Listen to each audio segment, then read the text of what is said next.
Hello, Princess on a Pillow here. I am here to do a review slash recap with my opinion on Ready to Love. I'm going to try and go fast because my phone wants to cut off on me. This is season 10, episode 4. It's titled Polly Pool Party. Let's try and go fast. Yeah.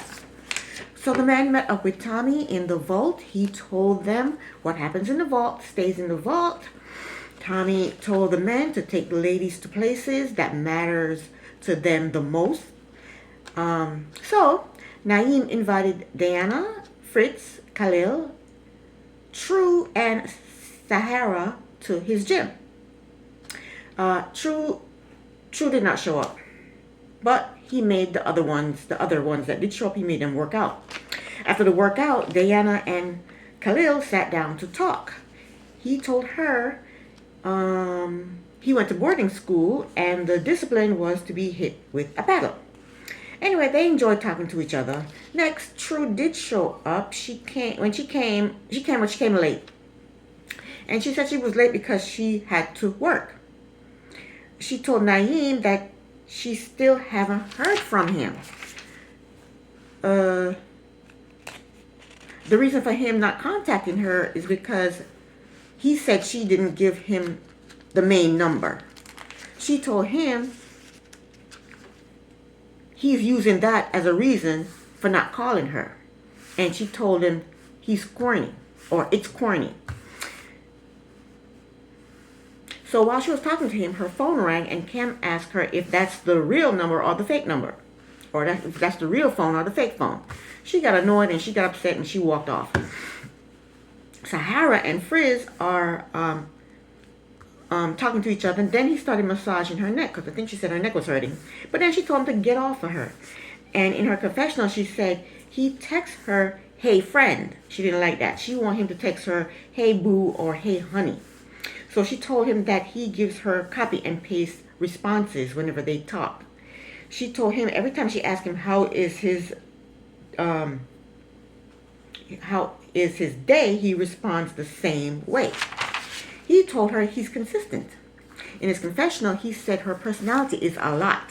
He said her personality is aggressive, rambunctious, excessive, loud, but authentic, raw, and unfiltered. Sahara told him he is giving her friend zone.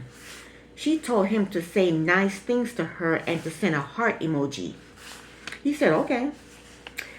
Why do women have to teach men how to treat them? I don't know. That's crazy to me. Next, True sat down to talk with Khalil. She don't like Naeem anymore, so now she got her eyes set on Khalil. She told Khalil that she is intrigued by him. They then talked about how hard it is to date so many people at one time. Then they talked about having kids. Then he asked her how old she is. I usually write down their name and their age, but the other day I was cleaning up and I think I threw it out, so I don't have that list anymore. So I don't know how old she is. I think she's probably 37 or something like that.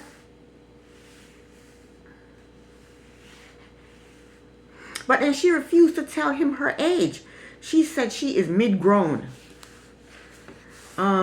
Khalil said in his confessional that her not telling him her age is a red flag for him. So now she done pissed two men off. She pissed off Naeem and Khalil. She better watch herself. She might be at the bottom. The bottom to go home. Next, Cam invited Tay, Rocky, and Hussein to his house to drink and play games. Cam wrote questions in a bowl and they were supposed to pick a question out of the bowl, read a question, and answer the question. The first question, Hussein read, and the question was, what is your favorite body part to kiss? My favorite body part to kiss? My lips. His answer was neck and below the waist. Next question, Tay read a question, and her question was to everyone, and it said, you had to name a defining moment in your life. Me, I've had several defining moments in my life. Several. When I came to this country at age 11, that was a defining moment. When I went into the military, that was a defining moment. When I got married, that was a defining moment. When I had kids, that was a defining moment.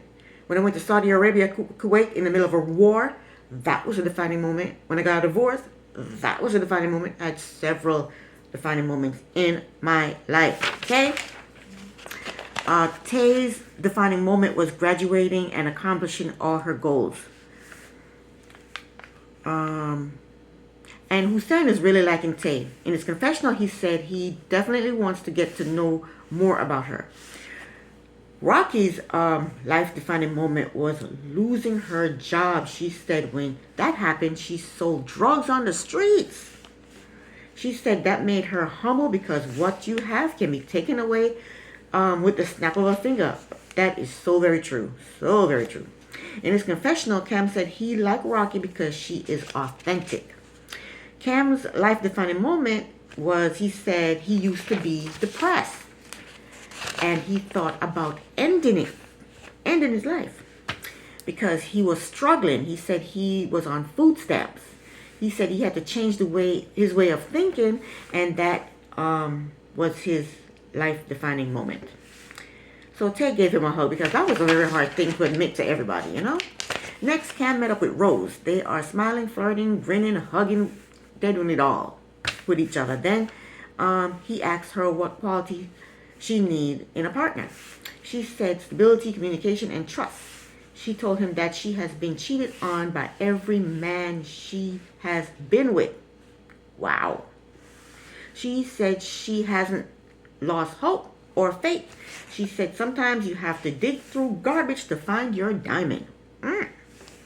He then ordered oysters, and when they came, he offered her some of his oysters.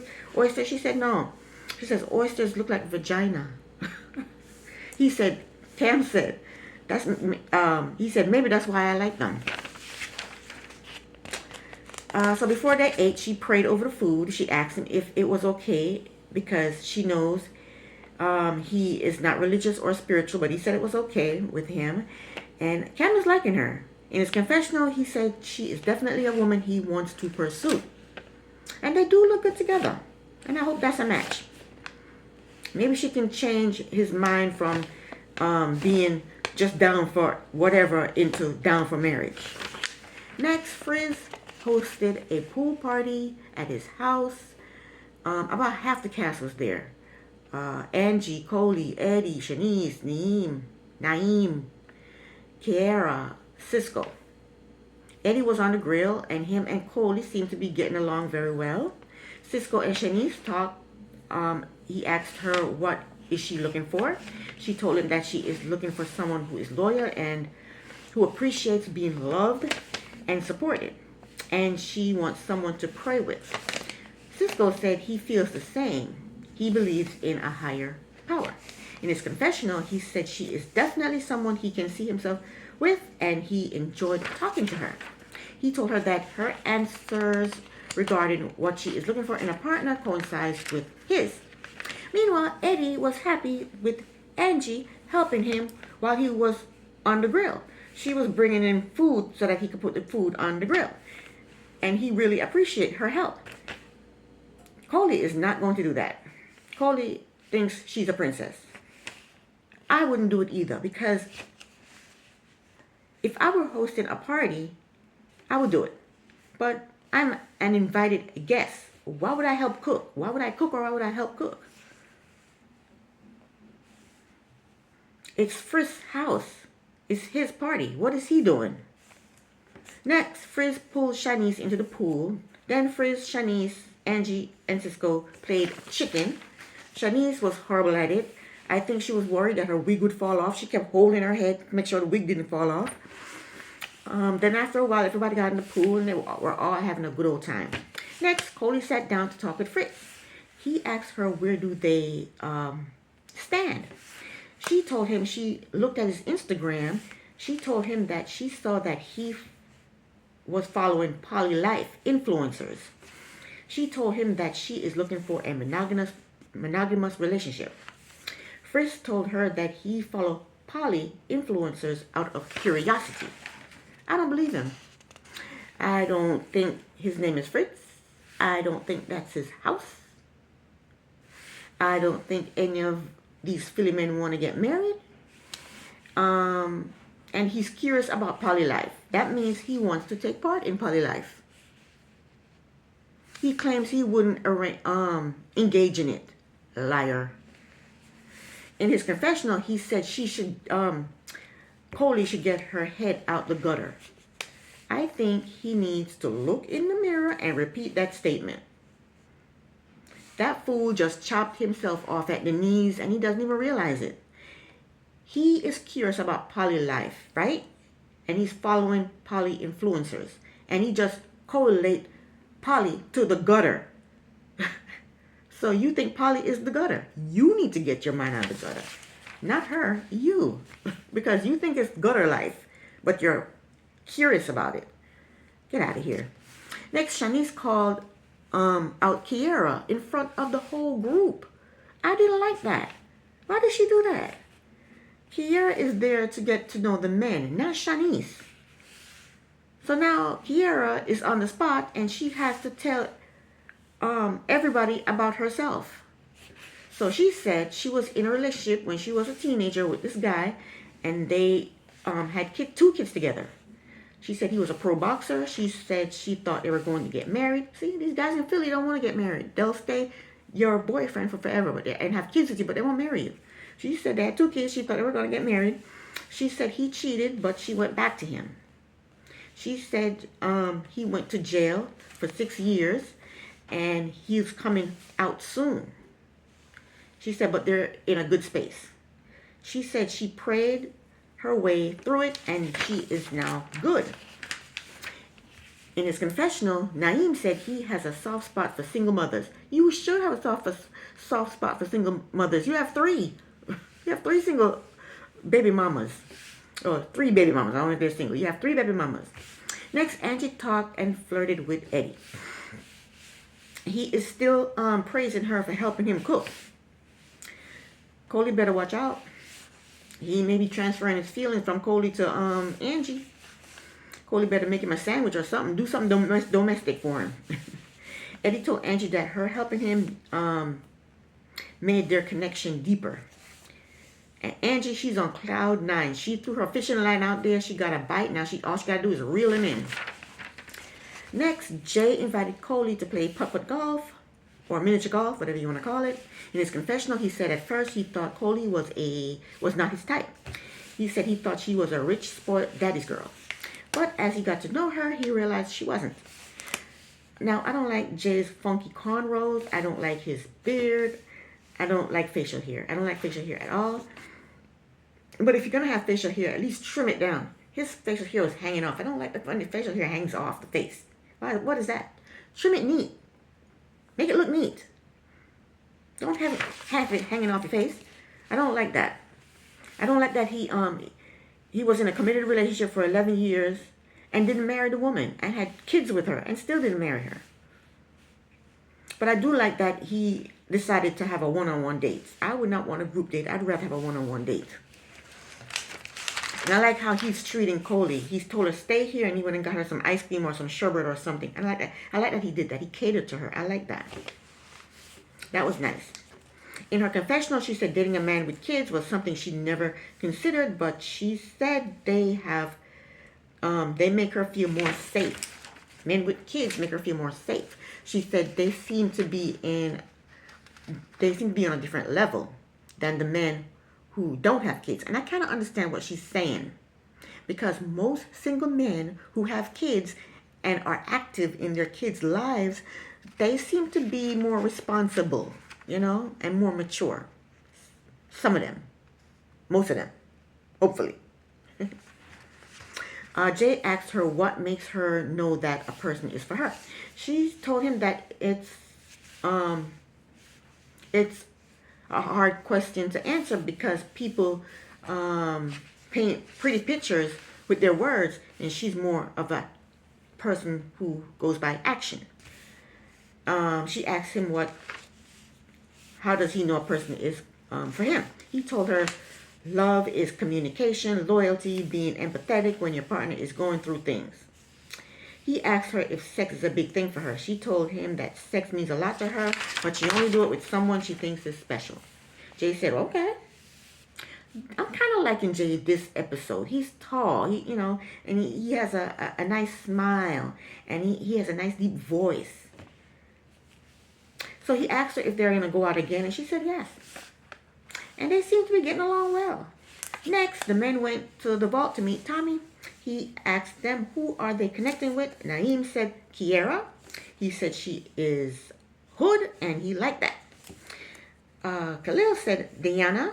He likes what she does for a living, and he says the attraction for her is growing. Jay said Coley likes to have fun, but Kiera is at the top of his list right now. Hussein said Tay is his number one. He said she's pretty, and their conversation gets deep. Cisco said he has a connection with Tay. He can let down his guard with her. Cam said Rose is what he looks for in a woman. She is soft, feminine, and she wants to be a good woman to a man. Remember last episode, he said his woman has to fall in line. I guess that's what she's doing, falling in line. Fritz said Shanice, he said she is caring, maternal, and she's ready to have a man in her life.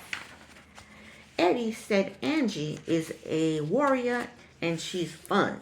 He said the more he see her, the more he like her. I'm surprised he didn't say Cody. Tommy asked who they are not feeling at all. Fritz said Kiera because her baby daddy is locked up and he's coming home soon and he's scared. I thought he was going to say Coley because Coley, he's probably afraid Coley's going to tell everybody to get rid of him because he's into poly life. But he did not. He said he's not feeling Kiera because her baby daddy's locked up. He's a criminal. Naeem said true because she came late to his workout. She said she had to work, fool. But he said true because she came late to his workout. And she bitched at him for not returning her call, and he claimed she gave him a wrong number or a fake number. Cecil said he had a decent conversation with True, and he was connecting with her, but she refused to tell him her age. He said it rubbed him the wrong way. Both Jay and Naeem said you can't get the truth out of True. Cam said he is not connecting with Deanna. Jay said he's not connecting with Shanice. He said he thinks he's too immature for her. Here I was bigging him up for being mature because he has kids, and now he's just going to out himself and say he's not mature enough for Shanice. I tell you can't compliment these men. You can't compliment them because whenever you compliment a man, it's better to insult than compliment them. They'll live up to the insult more than they will the compliment, right? Right.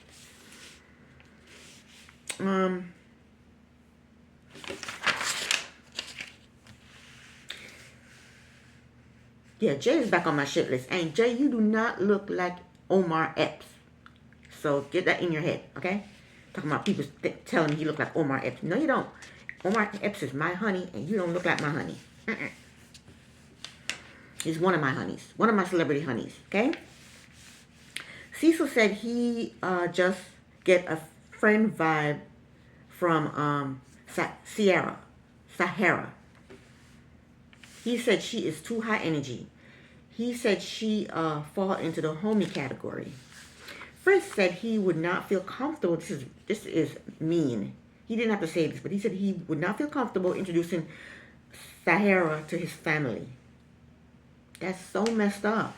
Tommy said she's a loose cannon. And Tommy, why did you say that? She's a loose cannon. Keep your mouth shut. Let men talk. He said she's a loose cannon. Fritz said she's unpredictable. And I feel bad for Sahara. Once she sees this episode and hear how they dogged her, especially Fritz, the one she really liked, she is going to be pissed. Fritz also had a pool party and he did not invite her. And she likes him. I feel bad for her. Tommy told them to take the ladies out on a date and let one of them know that they are not ready to love, but do it with respect. So we see Sahara. She met up with Cam. He told her everybody said that she's cool, but she gave homie vibes, and she is a ride or die chick. She is authentic, and that's what they like about her. Um, he said, but she. He said, no, yeah, he said she is a ride or die chick. She's authentic, and that's what they like about her. He said, but, she said, but what? He said, they said your good is your bad. You're cool, but you give off the homie vibes, is what he said. He said, the guys said that you are too high energy and they don't see the other side of you. Sahara said, that's nonsense. She said, I don't know what's going on. He said, everything I'm saying, you already know. How does she already know everything he's saying? Did he call her and tell her first before they did the scene? He told her she has to take it seriously. Sahara said, this is wild. She said, this is beyond me. She said, I am taking it seriously. She said, maybe she should just eliminate herself. He said, I don't want you to get irritated. She said, I'm not. He said, the fellas have decided that you are still ready to love. I'm shocked because they dragged her in the vault. So I'm shocked they decided to give her another chance. He told her to show her softer side. She said, okay, Cam. He told her that he is interested in her. In his confessional, he said he can handle her. And last but not least, Khalil met up with True. I knew it. He told her that him and the guys spoke to Tommy and they thought she is cool. They thought she was professional, but they thought that honesty is a question as far as being upfront about phone numbers. True said that's a privacy thing. Then she said, I don't know you. She mean, I don't know you, so I'm not going to give you my real number. I don't blame her. He said, it's about being honest. He said, this is what the guys said. She said, she said, are you not one of the guys? He said, I am the guys. She said, did I give you a wrong number? He said, no, it wasn't me. She said, Naeem. He said, yes. She said, Naeem with 5 kids? He kind of chuckled. Then he said, people didn't know your age. She said, did anybody ask me? He said, I asked you. And you said somewhere around mid-range. She said, okay. He said, I thought we were trying to get to know each other, and that threw a curveball for me. She said, just because a person didn't tell you their age? He said, absolutely. She said, wow. He said, there was a lot of mystery going on with her. She said, so ask a question. He said, how old are you? She said, 35. He said, see, that was easy. He then said, so we've decided, and she said, that I'm not ready to love. He said, that you're not ready to love. She started to blame Naeem, and he told her that it wasn't just Naeem that put her on the bottom. She told him that there are women there that's older than her. She thinks they eliminate her because of her age. She said, there's other women there that's older than me. So she wasn't, talking rational, so he got up and left. And they also showed a clip of the men in the vault talking, and Fritz was whispering to Khalil. I think this was Fritz whispering to Khalil, saying, man, we got to get Sahara out of here. And both Cisco and Cam heard him say that, and they got upset with him and said, man, don't do that. And I really feel bad for Sahara, because they dragged her. They dragged her behind her back, and that wasn't nice. Not nice at all. But that was the end of the episode. This is the end of my review. Thank you so very much for watching. Princess on a Pillow here. Bye.